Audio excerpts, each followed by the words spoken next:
ओशो ने विनोद खन्ना को ये संदेश दिया था। 70 के दशक का सबसे हैंडसम सुपरस्टार, लगातार सुपरहिट फिल्में, दौलत, शोहरत, फैन फॉलोइंग, सभी चीज़ें, और अचानक एक दिन सब छोड़कर एक आदमी चला गया भगवान रजनीश यानी ओशो के पास। हमें उसे भाव हुआ कि हम आश्रम में आके सेवा करेंगे।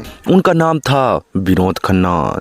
लेकिन सवाल ये है, आखिर ऐसा क्या हुआ कि बॉलीवुड का टॉप हीरो सन्यासी बन गया?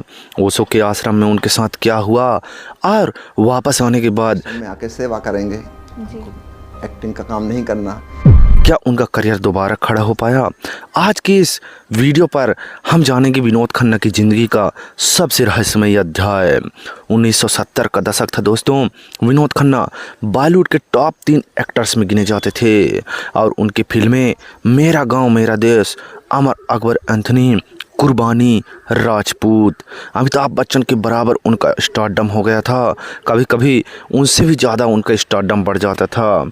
लोग कहते थे ये अगला सुपरस्टार है, लेकिन अंदर ही अंदर विनोद खन्ना कुछ और खोज रहे थे। इतनी कामयाबी के बावजूद विनोद खन्ना के मन में सवाल उठने लगे, क्या यही ज़िंदगी है? क्या शोहरत ही सब कुछ है? क्या मैं सच में खुश हूँ? उन्होंने खुद इंटरव्यू में कहा, मेरे पास सब कुछ था लेकिन शांति नहीं थी। यहीं से उनका झुकाव अध्यात्म की ओर बढ़ा। विनोद खन्ना पहली बार भगवान रजनीश यानी ओशो से मिले। ओशो की बातें आप तो जानते ही होंगे, जो कि अधिकतर जिंदगी, अहंकार, मोह, माया और आत्मा, इन सब चीज़ों में रहती है।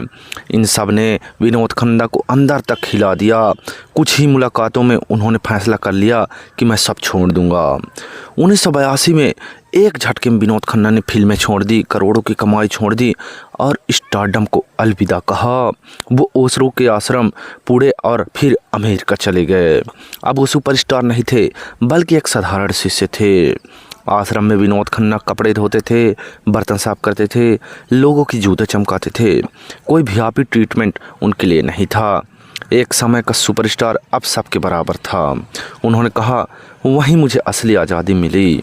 कुछ सालों बाद आश्रम की अंदरूनी सच्चाइयों ने विनोद खन्ना को झकझोर दिया, जैसे कि ओशो पर विवाद, आश्रम की राजनीति और मानसिक दबाव।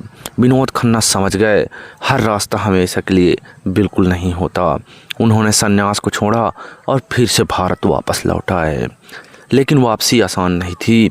पुराना स्टारडम ख़त्म हो चुका था और अमिताभ बच्चन उन दिनों इंडस्ट्री पर राज कर रहे थे और साथ में नए स्टार भी फिल्म इंडस्ट्री में आ चुके थे। विनोद खन्ना को साइड रोल या फिर पिता का किरदार या फिर मल्टी स्टारर फिल्में मिलने लगी थी।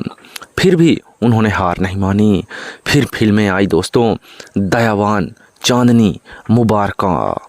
इसके साथ साथ विनोद खन्ना राजनीति में भी आए और सांसद बने। अब वो सिर्फ एक्टर नहीं, एक विचारशील इंसान बन चुके थे। आज भी लोग पूछते हैं, क्या ओशो के पास जाना विनोद खन्ना की सबसे बड़ी गलती थी या उनकी सबसे बड़ी जीत साबित हुई? सच ये है, उन्होंने वो किया जो उनके दिल ने कहा और यही उन्हें बाकी सितारों से अलग बनाता है। विनोद खन्ना की कहानी हमें सिखाती है कि ज़िंदगी सिर्फ शोहरत नहीं, शांति भी है।